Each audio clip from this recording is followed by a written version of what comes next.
Terima kasih kerana masih setia bersama Tasnim dan juga Hisham Saleh dalam Nadisri Pagi Saat Pagi Satu Malaysia. Baik, kita sebenarnya akan bercerita mengenai satu topik yang menarik, amalan bukan pembaziran. Apabila kita bercerita tentang bulan Ramadan ini, bulan suci ini sebenarnya bermakna muncul semula kegairahan pengusaha makanan, pengusaha hotel di mana sama ada hotel ataupun restoran mengadakan buffet khas untuk bagi anda semua bagi sesi berbuka puasa. Tapi masalahnya sekarang isu kini setengah lokasi-lokasi harganya melambung-lambung pula. Jadi adakah wajar untuk kita seringkali berbuka puasa di lokasi-lokasi seperti ini?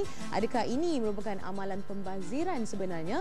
Itu yang akan kita kongsikan bersama tetamu pada pagi ini. Kita persilakan Datuk Dr. Mahmud Osman, Setiausaha Agung Persatuan Pengguna Islam Malaysia. Assalamualaikum. Assalamualaikum warahmatullahi wabarakatuh. Apa khabar, Tasnim? Baik. Bagaimana setakat ni perjalanan puasanya? Bagus Boleh kawal diri sekarang. Boleh boleh kawal diri. Itu antara kelebihannya Ramadan ya, Tok Ya. Baik, kita berbalik pada isu jadi amalan berbuka puasa. Kalau kita lihat dalam akhbar beberapa hari yang lepas juga isu ini berbangkit di mana ramai juga yang mengadu boleh dikatakan dari segi kos. Kalau sebelum tahun sudah kos berbuka puasa bagi buffet Ramadan harga sekian. Kini peningkatan tu boleh kita lihat dari RM1 ke RM22 peningkatannya di sesetengah tempat tu sendiri, dan ini sebenarnya boleh kita katakan dari segi rasionalnya bagaimana pandangan Datuk sendiri? Kita kena faham beberapa perkara. Ya. Yang pertama sekali orang Melayu kata jerat tak lupakan pelanduk. Yang pasang jerat ni siapa? Peniaga-peniaga. Ya. Dan dia tahu consumer behavior ataupun perangai pengguna-pengguna ini, dan dia telah membuat kajian dan dia tahu bahawa inilah menangguk dia yang keruh ataupun menahan luka di pergetingan. Dia tahu sepanjang Ramadan ini ada berapa ramai orang-orang yang kaya merasakan bahawa inilah masa untuk dia memberikan rasa kemewahan itu kepada orang-orang tertentu. Namun demikian, saya berpendapat bahawa ini sebenarnya telah memberikan isyarat yang salah kepada peniaga-peniaga yang sekatakan tukang pasang jerat tadi.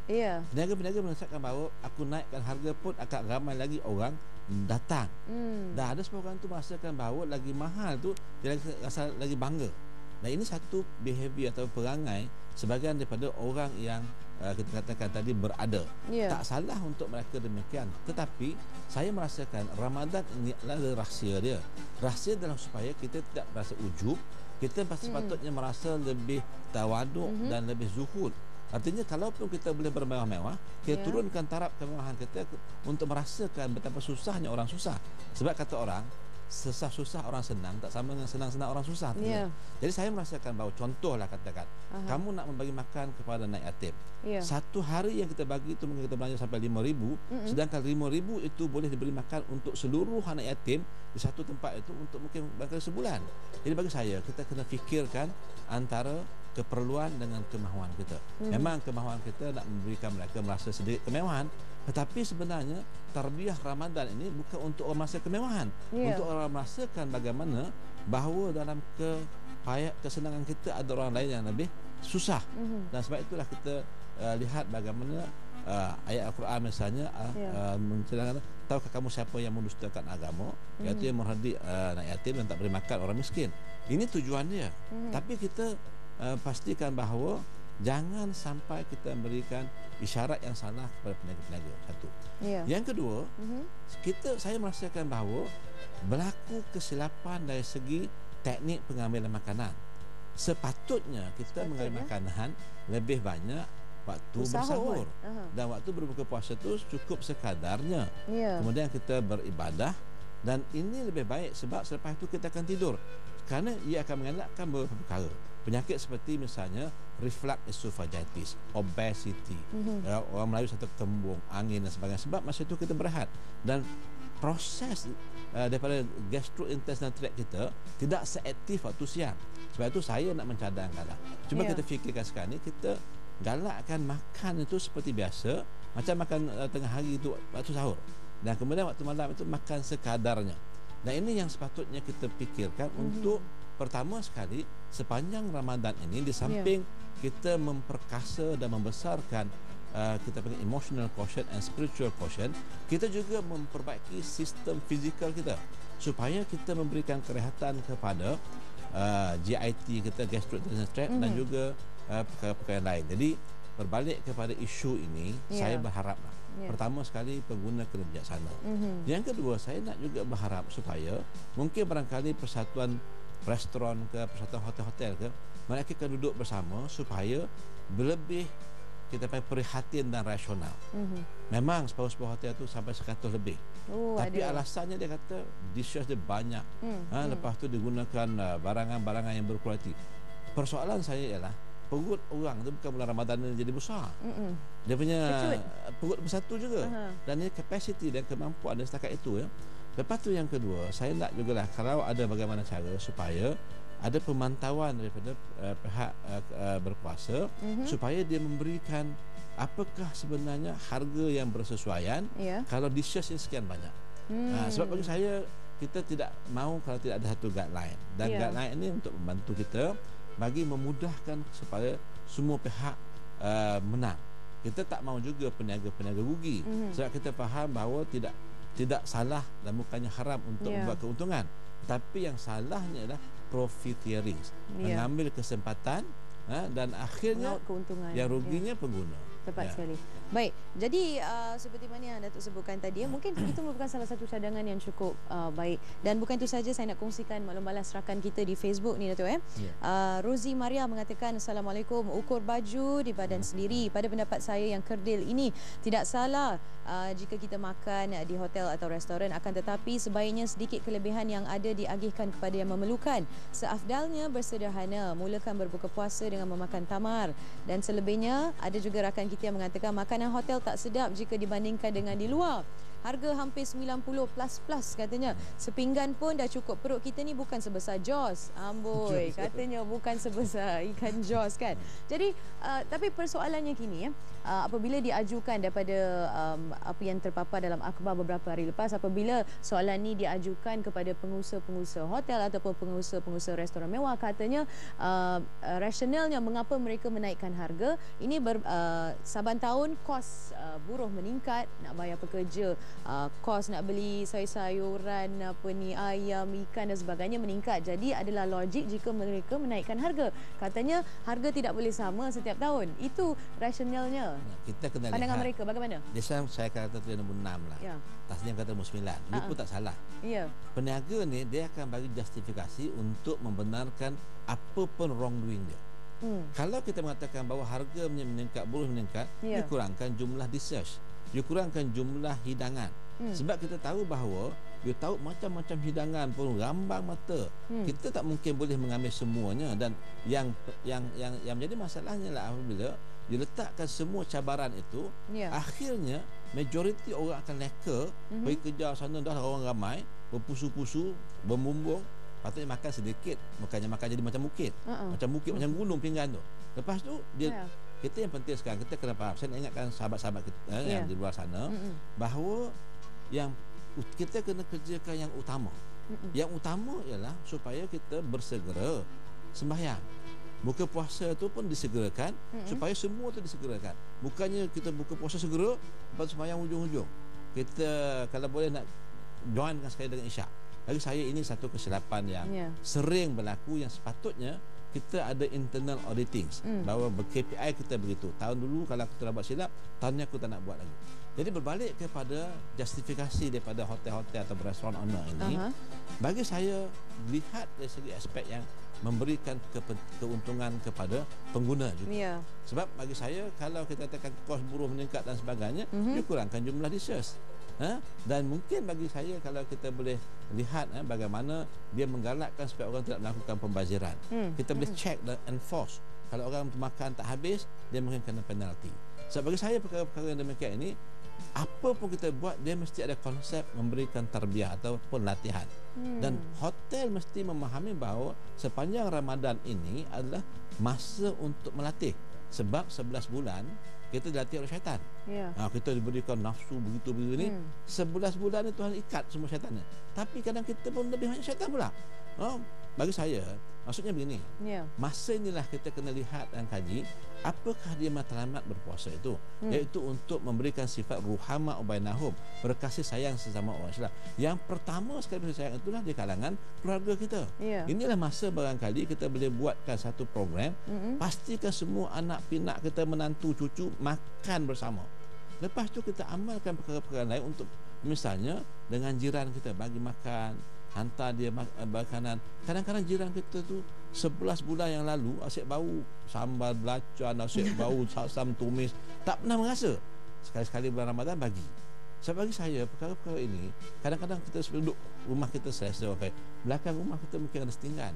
Cuba kita perhatikan bahawa jiran mesti mendapat nikmat apa yang kita dapat juga. Jadi saya nak katakan ini supaya bagaimana wang yang kita nak belanjakan di hotel tadi, jumlahnya itu mungkin sama, tapi boleh bagi manfaat kepada orang lebih ramai lagi. Jadi yang saya nak jelaskan di sini ialah jangan kita terikut dengan rentak dan tari peniaga-peniaga. Sebab kalau kita ikut rendang dan tari mereka, supaya kita terperangkap dalam perangkap yang mereka sediakan. Dan saya nak lihat juga ada perkara yang kurang diberi perhatian oleh orang ramai. Pertama sekali ialah dari segi aspek halal.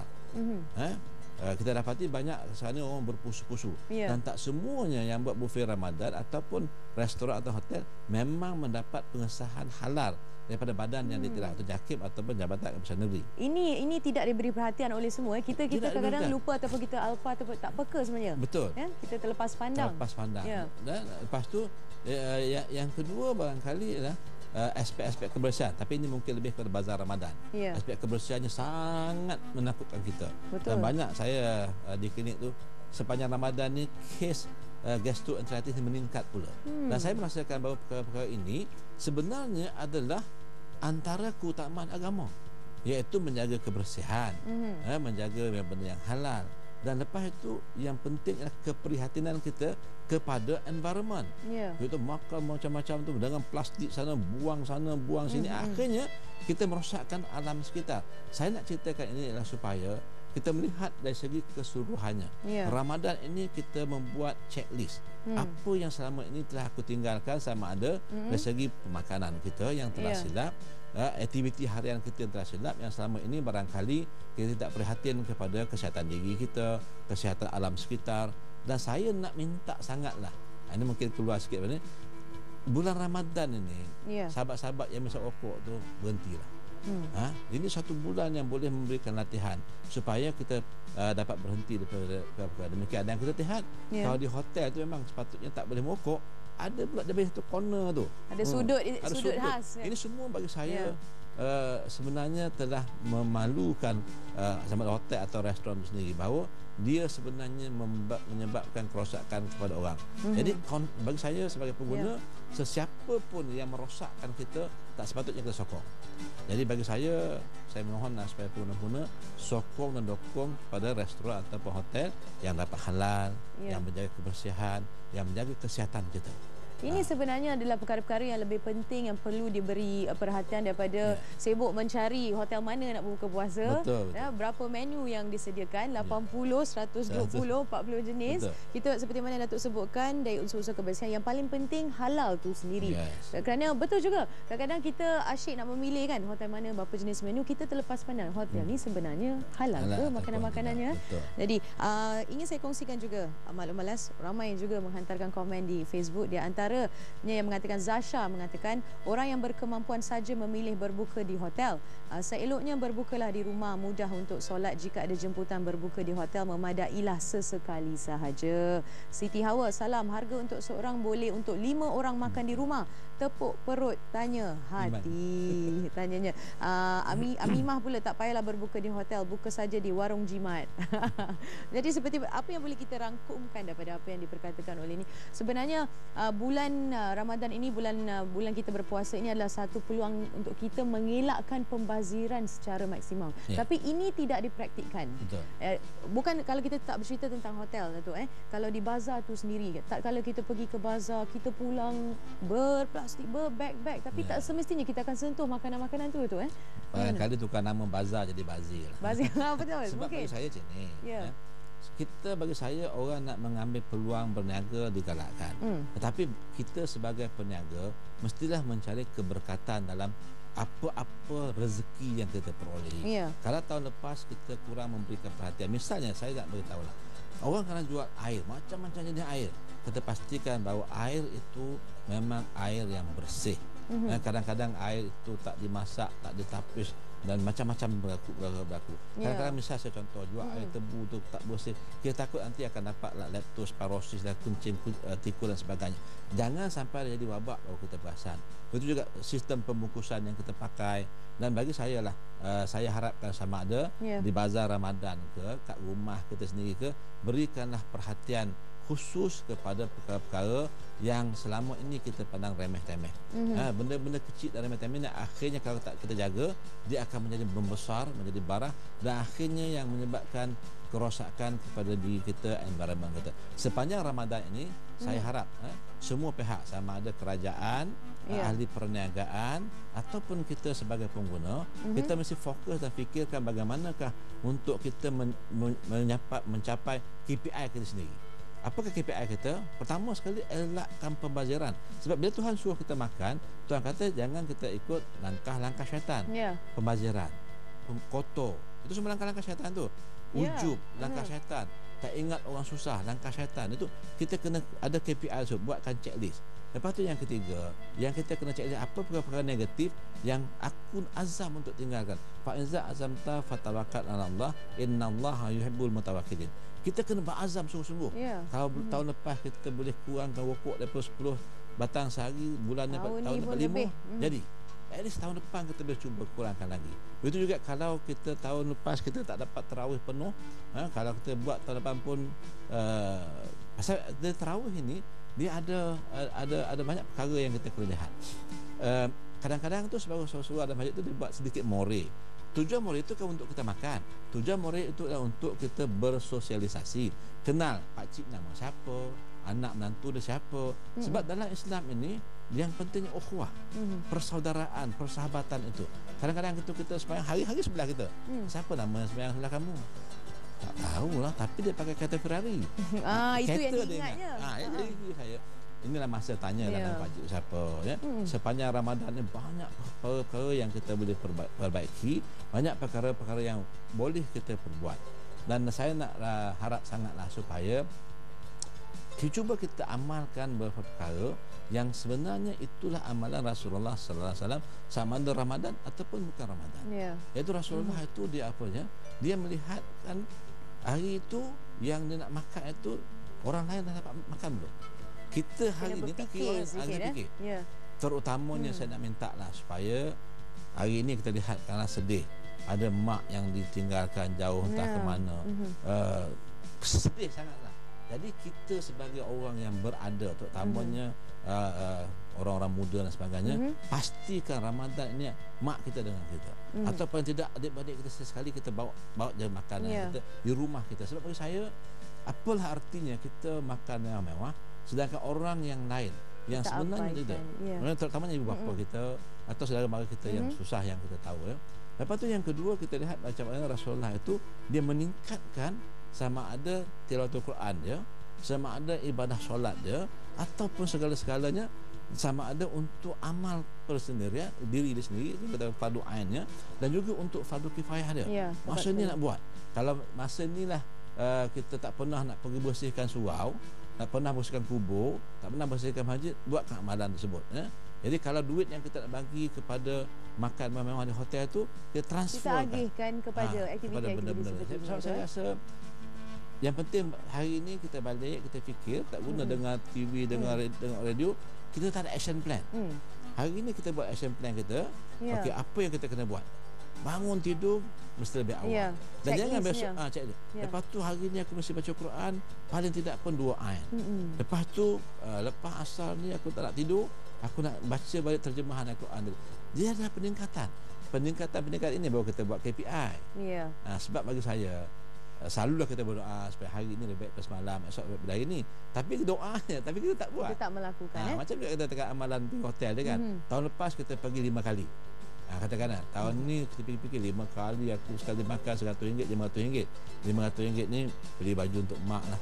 Macam-macam sebenarnya boleh buat, Datuk. Banyak Dan Barangkali juga Datuk, di sebalik teguran, di sebalik pendedahan yang dilakukan di akhbar-akhbar seperti yang terpampang, seperti pastinya ramai pun dah baca dalam akhbar Utusan Malaysia baru-baru ini tentang isu ini, mungkin kerana tiada peruntukan khas dari segi perundangan itu sendiri, kerana pihak-pihak hotel ataupun restoran mewah ini mereka tidak dibabitkan kesalahan, mungkin perkara ini terus berlangsung, terus berlaku. Bagaimana? Memang dari segi perundangan tidak ada, tapi dari segi moral atau akhlak atau etika ada.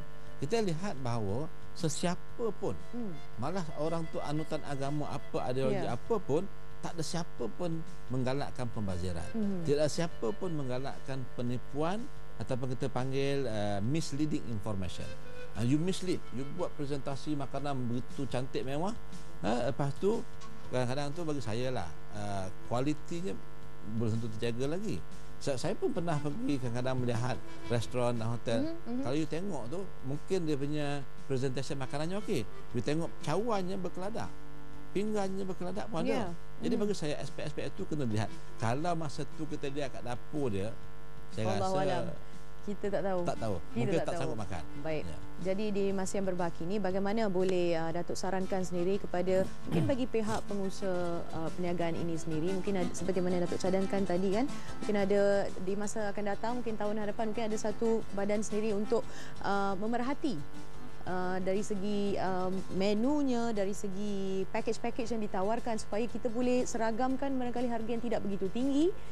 Dia ada perkara, sepatutnya persatuan hotel atau restoran ini dia mesti mempunyai apa yang kita panggilkan sebagai pakar pemakanan. Pakar-pakar pemakanan ini akan memastikan bahawa makanan itu bersesuaian untuk semua orang. Kerana kita tahu bahawa kadang-kadang masa itu terkeliru orang ada diabetes, terkeliru orang ada darah tinggi, terkeliru orang ada gout. Jadi bagi saya, kita kena lihat aspek-aspek yang tadi. Yang kedua, kita kena lihat bahawa keuntungan itu dibenarkan, tetapi mengambil keuntungan di atas kesengsaraan dan kepayahan orang lain dilarang oleh agama. Lepas itu yang ketiga, yang saya sangat tekankanlah jaga kebersihan, jangan ada pembaziran, pastikan bahawa semua pihak mematuhi peraturan-peraturan yang kita katakan tadi, halalan thayyiban itu. Dan saya sangat marah kepada pengguna. Penggunalah yang bertanggungjawab sepenuhnya ke atas diri dia.